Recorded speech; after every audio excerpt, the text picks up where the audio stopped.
good evening, and welcome to the May edition of the Ask Mary and Pat Show. We're grateful that you've taken time to join us tonight as we continue our mission of keeping Mississippi families informed, empowered, and connected to the resources that matter most. My name is Mary Fenner, part of Oak Hill's Medicaid Application Administration team, and I'm joined by my colleague, Patricia Pat Boat. We honor the leadership of Oak Hill Regional Community Development Corporation, Dr. Michael O. Minor, Executive Director, Lottie Minor, Project Director, and Berta Taylor, Lead Navigator, Project Administrator. You may reach us at 662-298-3584 or connect at healthytogetherms.org. Tonight's conversation comes at a pivotal moment. Mississippi families are navigating Medicaid and CHIP renewals, marketplace transitions, child care instability, SNAP verification changes, and major shifts in healthcare funding at both the state and national levels. Our goal tonight is to break down the latest May updates clearly, offer practical guidance, and highlight the community partners, especially our federally qualified health centers who stand ready to help. As always, the Ask Mary and Pat Show blends trusted information, real life questions, and faith-rooted encouragement to help families make confident decisions. Please type your questions and comments in the chat. Okay, so now we have our May 2026 updates. Mississippi healthcare landscape. What's new this month? Federal funding pressures continue. Mississippi hospitals continue to brace for significant federal cuts projected over the next decade. Impact on families. Rural hospitals remain at risk for service reduction or closures. Marketplace premiums remain higher for many households due to the expiration of enhanced federal tax credits. FQHCs continue to serve as the most stable access points for care.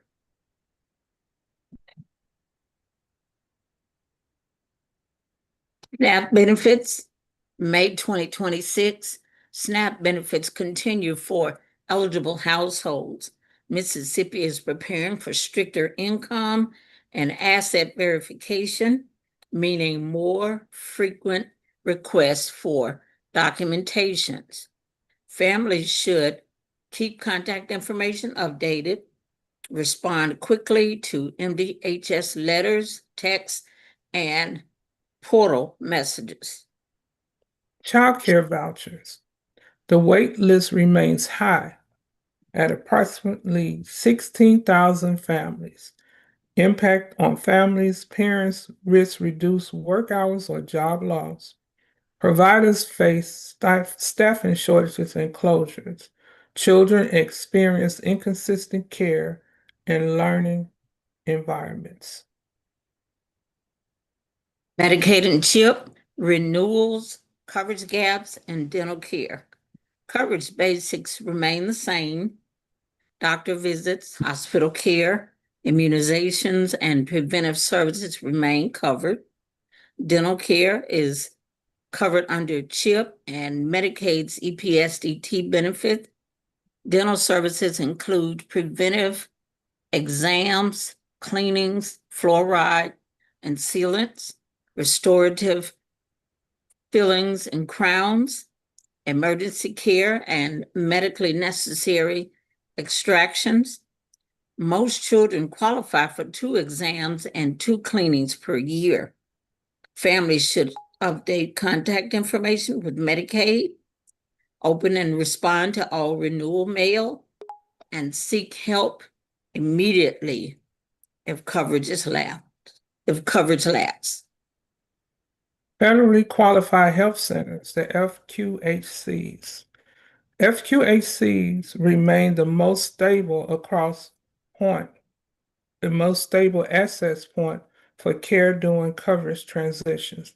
They offer sliding fee scales, Medicaid CHIP marketplace enrollment help, behavioral health services, WIC food assistance and community resource connections.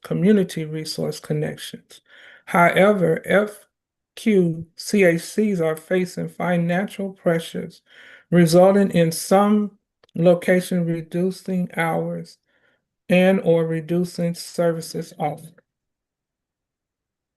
Special enrollment periods, SEPs, what families need to know from getcoveredms.org. Special enrollment periods allow families to enroll in marketplace coverage outside of open enrollment when certain life events occur.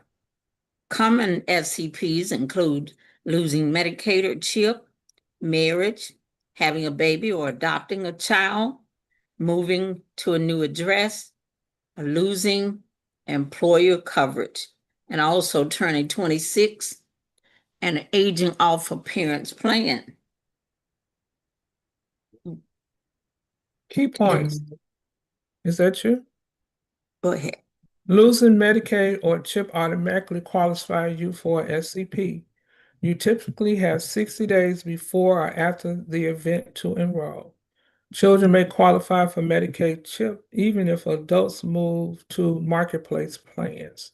Free local help is available through Oak Hill and partner FQHCs. Families can visit getcoveredms.org for step-by-step guidance and screening tools. Now we're down to our questions. Our first question is, are SNAP benefits still being issued? Yes. Benefits continue, but families should expect tighter verification and more paperwork. Okay, there's another question. Can families who lost Medicaid enroll in marketplace plans? Yes. Losing Medicaid qualifies you for a special enrollment period. Children may still qualify for Medicaid and CHIP, but just remember the SEP, actually for qualifying for the SEP, I believe it's 60 days. You have 60 days to, if you have lost any type of medical services, you have 60 days to enroll. How can FQHC support families right now?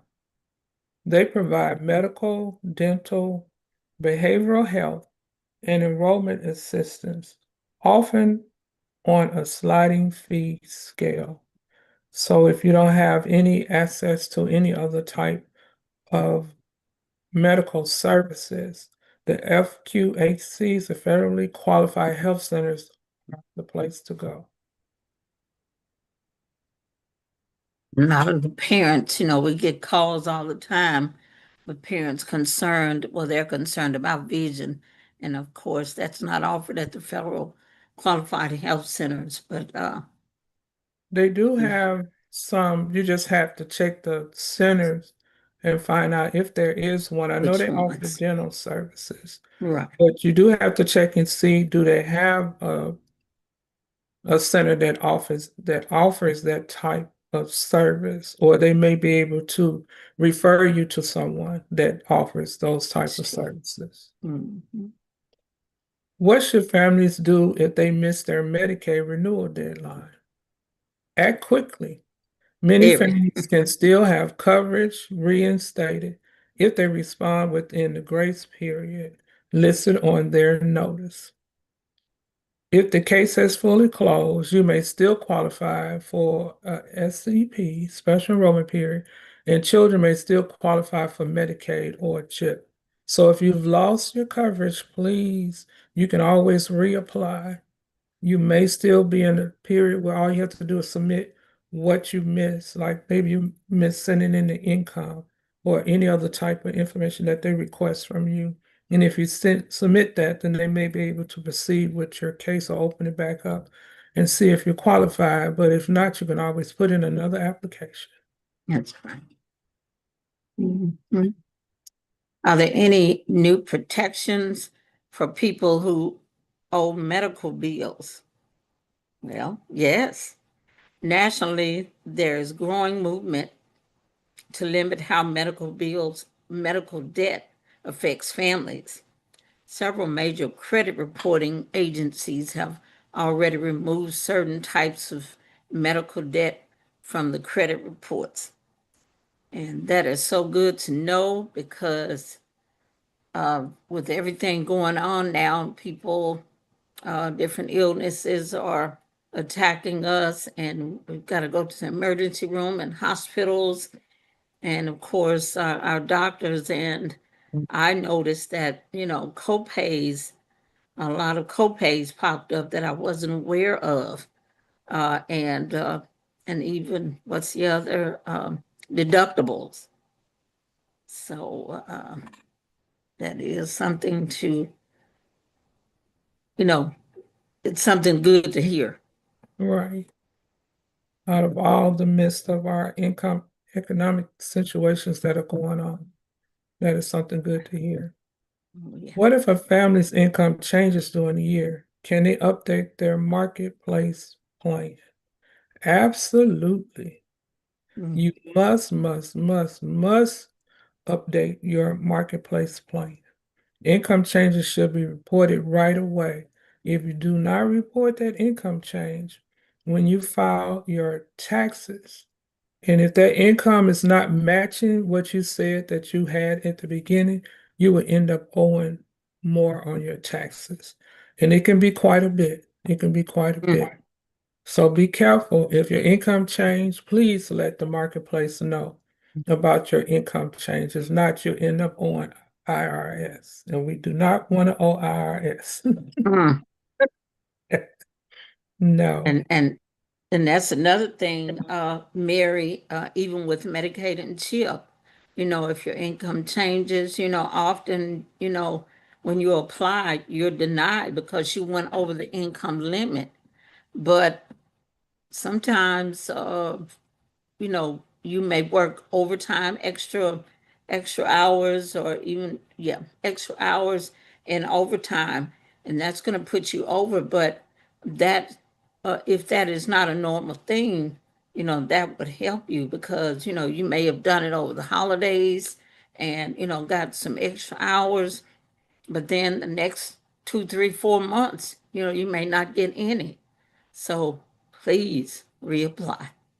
Right, because if they based it on the information that you submitted in that overtime, it's on that check stub, Right. you may Mhm. not be eligible. But if your income changes or your household side changes, you need to let them know, especially if it's a cost or you losing your child losing Medicaid or you It's losing true. Medicaid. So please let them know. And during the year that you get Medicaid, if your income changes and your child, regardless, the child is guaranteed Medicaid for a year. So more Right. than likely, the child would not be taken off. But if an adult has applied for Medicaid and received Medicaid, what happens if that adult income changes, then that will be cause for your Medicaid to end. It's So true. you still have to report, if not, you'll end up owing. So report all income changes, just let them know. But while we're talking about changes, please let them know about your address change, Oh, your yeah. telephone changes. That's some of the things that could affect you to continue to get Medicaid because they may be trying to contact you, but they can't because you have moved and didn't let them know that you have moved. And if they receive the mail back, because they do not forward mail, Medicaid does not forward mail. So if the mail comes back to them, they're going to automatically cut your child off. So please keep them informed of your address. Have need to do that. So are there any more questions? Any questions in the chat? Or any questions on Facebook, on the website? Social media. Mhm. I will check. Give me 1 second.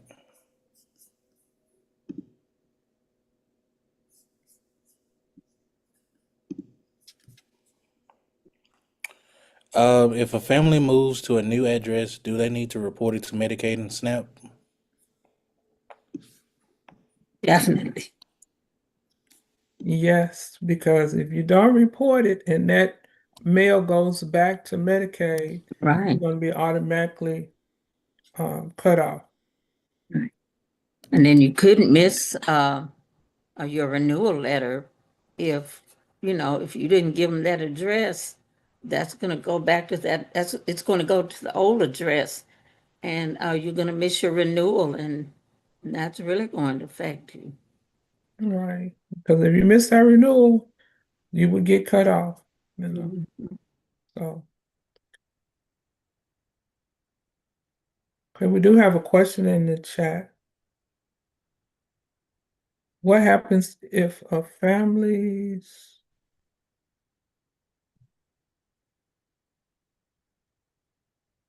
What happens if a family's income goes up and they're worried about losing benefits? That could be an issue, but that's what happens when Mississippi Medicaid is based on your Yeah. income. But if a Mhm. child is already receiving Medicaid and your income goes up, that child would keep that Medicaid until it's time for the renewal. You don't have to worry about the child if your income goes up. Now, if the adult is on Medicaid and if the income goes up, the adult will be cut off. But the child Mhm. should continue to keep their Medicaid until that renewal comes up. And when you report that new income, they may be over the income and they may not. Because every year the income increases, the income limit increases. So you may still be qualified. Okay.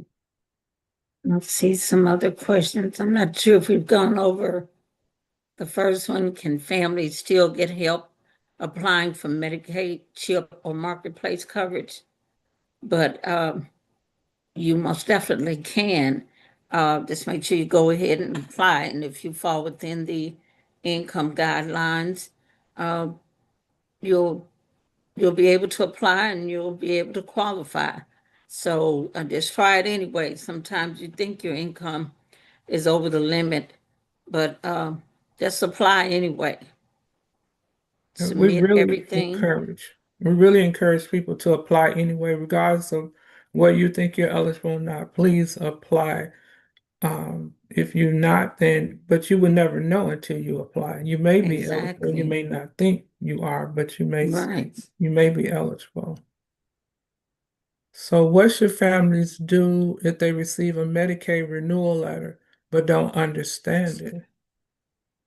Good That's a question. good question. Real good question.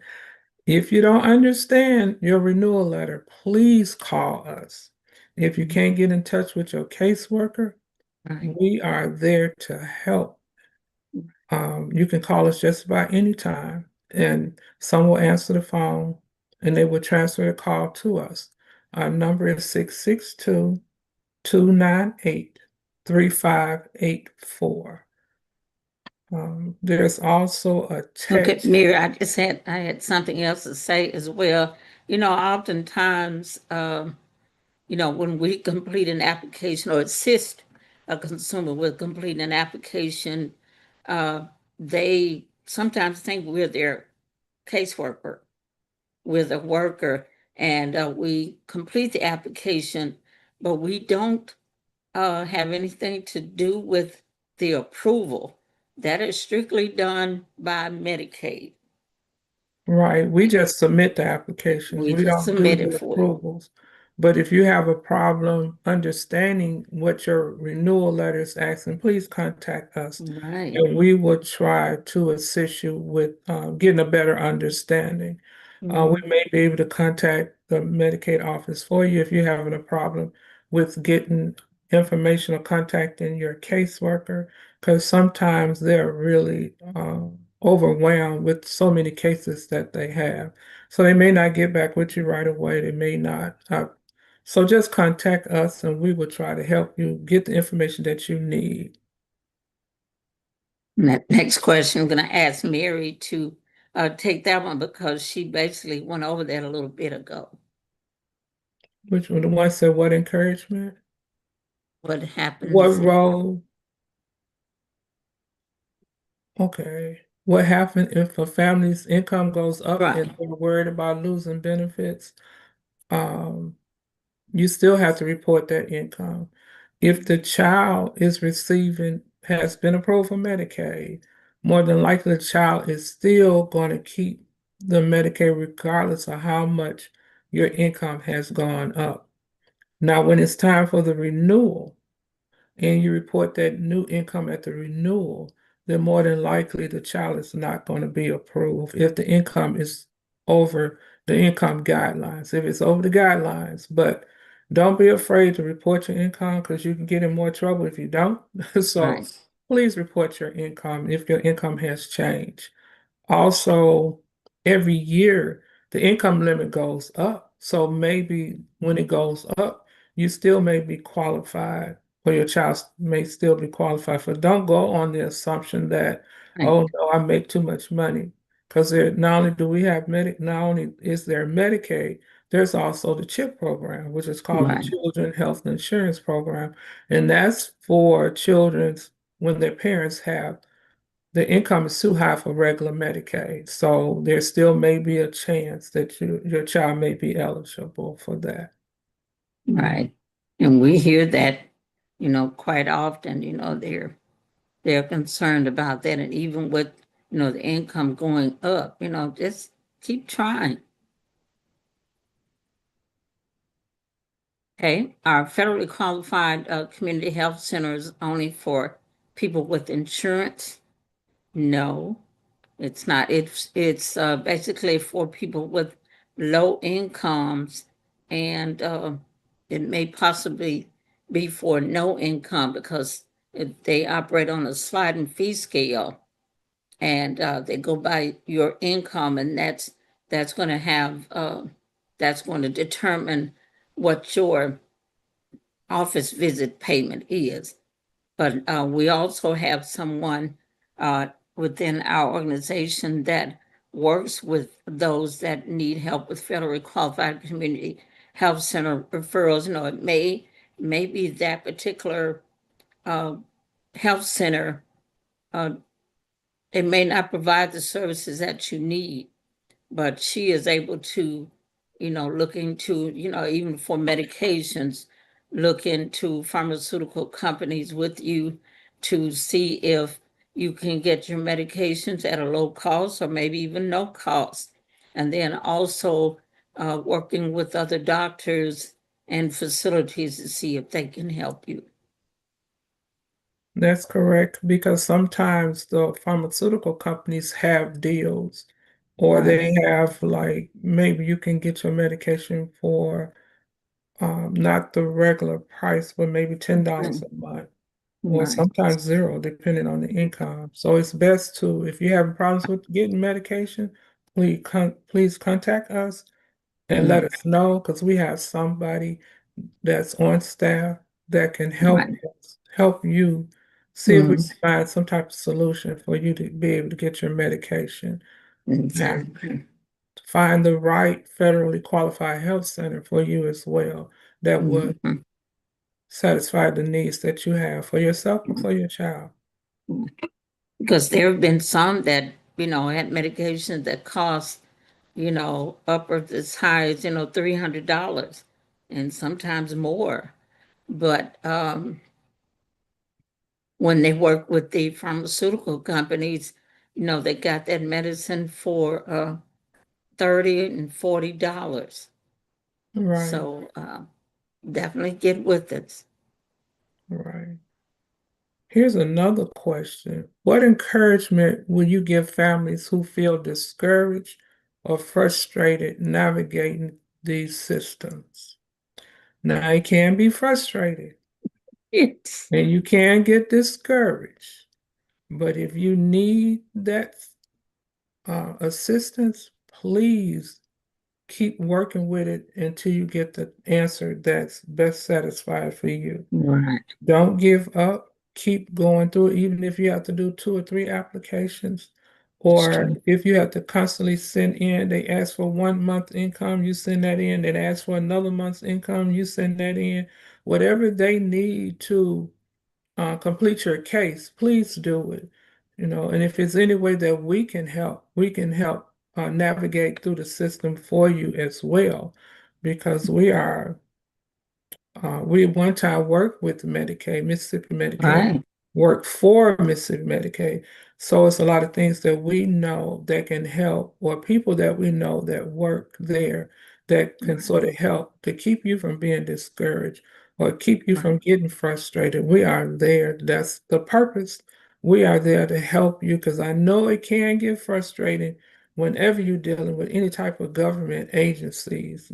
So sometimes it's some red tape that you have to go through, and it gets a little frustrating at times, but just don't give up. Right. Please don't give up.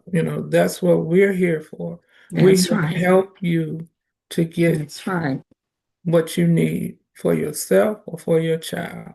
Right.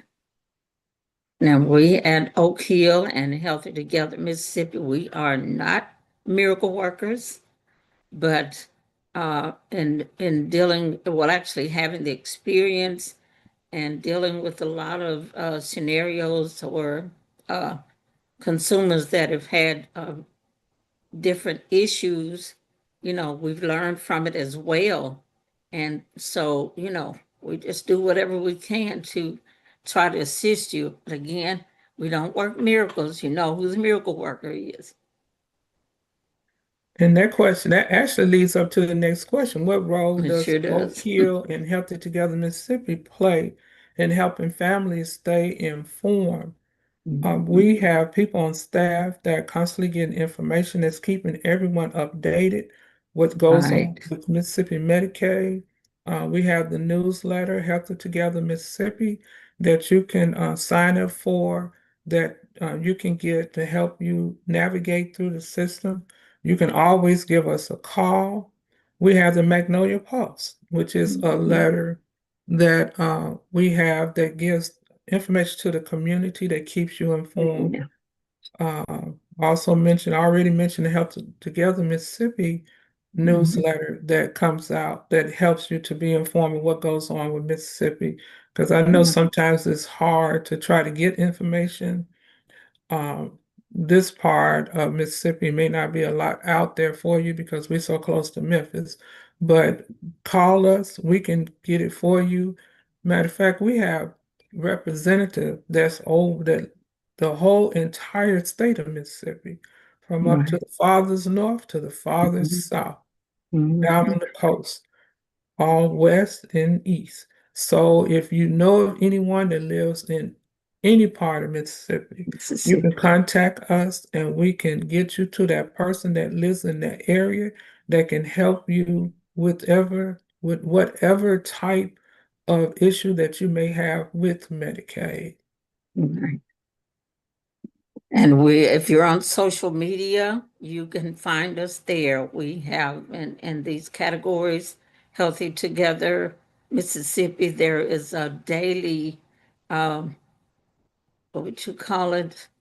Uh, anyway, we provide daily information that just offers some encouragement, to just help you through the day. Right, because there's other people out there that's going through and having the same issues Right. that we have. So we do offer encouragement with our Mhm. Healthy Together Mississippi newsletter that can, it maybe another family has reported issues that Right. in your particular county that you live in that can be an encouragement to you. Also, you can contact us by email. Contact at healthytogetherms.org. That's our email. Connect at healthytogetherms.org. That's our email. Our website is www.healthytogetherms.org.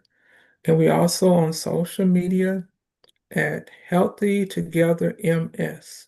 So you can go to any of those things. You can send us email, you can go to our website. You can also go to our Facebook page and check us out and see if there's something there that we can help you with. And I'm sure it is. It's a lot of Yes. great information out there, different Yes. inspirational stories that other people have gone through that have gotten help one way or Right. another. So please just stay in contact with us. Tell a friend, tell a neighbor, Right. as they say. Mhm. Tell a friend, tell a neighbor, tell whoever you want to Right. contact us. Get on our website, www.healthytogetherms.org. Download our app. We have an Right. app too that's available. That's right. You can download our app and get information from our app. Mhm. So that's what role that Oak Hill and Health Together Mississippi play in helping families stay informed. Don't We forget to call us. we have phone number 662-298-3584. And you can call them and they would help you with, call us rather, and we will help you with any information you need regarding Medicaid. Now, if not only for children, we do help adults with applying for Medicaid as well. So Right. if you know somebody that's disabled and need to apply for Medicaid as a disabled individual, adult or child, we have somebody on staff that's real informative about that part of Medicaid that can help you or help you guide you through the path to get the application submitted. And as Pat was saying earlier, we are not we don't work, we're not Medicaid caseworkers. We assist with helping you fill out the application. Patience. Application still has to be submitted to Medicaid. Medicaid decides who gets approved or not. We just help you in the best way we can with the information that you give us, and with your permission, with your consent, we will submit an application for you. So if you need to get in touch with us, call 662-298-3584, not the Medicaid office, okay? Yes, because we do not work at the Medicaid office. We've had some people that call Medicaid asking Right. for us, but we don't work there. We Right. work And our at, organization is a ministry. it You know, is. we We work to work- help you, but it is a ministry, to help you. Right. And so we're there. We're there to help. We're there to help. And that's what we love to do. We love to help our fellow Mississippians to Yes. get the information, get the help that they need as far as with Medicaid or any other services or any other type of insurance. And So there is a can you question here. explain the registration enrollment process? What do I need to bring or have ready to apply with you? But we Now, help that's you with apply. Medicaid. Right. Right. We help you apply. We don't apply with, you don't apply with us. We help you to get your application ready to submit to Medicaid. And what we really need is, what information you need is your name, phone number, address. You have to have social security numbers as well, because if you do not, they will not Dates process of your birth. application. So we need social security numbers, date of birth, Mm, income. If you have income, mhm, we can submit the income for you as well in mhm. processing or submitting the application. We can Right. also submit the income. But Right. if you don't, if we submit the application and if you don't have your income ready, they will send you a letter requesting Right. income information from you. So if you don't submit it at the time of the application, be prepared to have your Right. check stubs, or if you submit an email, Income then documents. you can email the Medicaid office, or they may contact you with email, but also they have an email. and it should be on the letter that you receive from them requesting additional Right. information. You can actually email Mhm. your income to them. Because if you don't have your check stubs or your income, your total income with you at time of the application, when we're assisting you, we have to basically accept what you tell us, but they will have to have the documents. So that's what it's going to be based on, what income is on the documents, not what you tell us, unless you know for sure it is correct. And that's just like applying for health insurance through the Affordable Care Act. That's the same thing as well. You give us information, we put the information through, will help you with applying for it, but they are going to request proof of that information that you sent to them. They need proof to decide if you're eligible to get any services from the Affordable Care Act through healthcare.gov. So through the marketplace. So you can tell us what you make, but you also have to have proof to send to them. You don't necessarily have to show us the proof. We don't need the proof. We just need you to send them the proof. You just give us an estimate of what you get or what you're doing. But when it comes time to submit the application, they're going to request the proof. So And can we give them some information on the timeline once they've submitted the application there? sure. Mhm. Okay, now one of the things is once you submit the application, they give you at least 30 days to get all of your information in. And after that, well, they'll go ahead and process it, the application if they've received everything they need. But if you have not provided that information, and they may even reach out to you and let you know that they didn't get this or they didn't get that. So just know if you don't submit it to Medicaid, you will more than likely get denied. Right. They'll send you a letter, and the letter will give you 15 days, approximately 15 days, to get the information back to them. If for some reason you cannot contact them and let them know, well, I won't have the check stub until a week from now because I lost it. They're going to send me a duplicate or they're going to send it to me in my email or something like that. But let them know that you're still trying to get the information. But regardless, or whatever time that you need, it takes 30 days to process that application. So when that 30-day period is up, and they don't have everything they need to process, more than likely you're going to get denied. So you have some time to get the information in Right. to them, but they're going to send you a letter requesting additional information. This is with Medicaid, and they will allow you like 2 weeks to get the information to them, but it also takes 30 days to process the application. So if you want the benefits, do the work. Yeah, you have to do the work, and we can't do the work for you. We can help you, we can start you, Right. but the bottom line is the information they need has to come from you. Right. Are there any more questions? Questions? Yeah.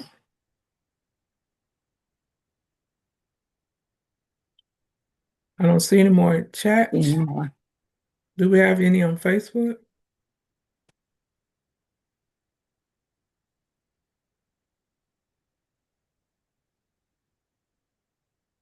Okay, we have Questions. no more questions. Thank you all for being here with us. Right. Thank you for We hope that spending your we've helped you. I hope so too, because we do this every month. So watch out and be back with us next month. There may be some other additional questions that we didn't cover today that may be able to be covered next month. But thank you for spending your evening with us and for being a part of a community that cares deeply about the well-being of Mississippi's children and families. Stay connected, keep your information updated with state agencies, and reach out to your local FQSFC for help with coverage, care, and community support. Remember, informed families are empowered families. You may connect with us at 662-298-3584 or connect at healthytogetherms.org. We look forward to seeing you again on Monday, June 29th, 2026 at 6:30 p.m. Again, our phone number is 662-298-3584. And we will be back again Monday, June the 29th at 6:30 p.m. So have a good evening, everyone. And a good Memorial Day. Be safe, be blessed.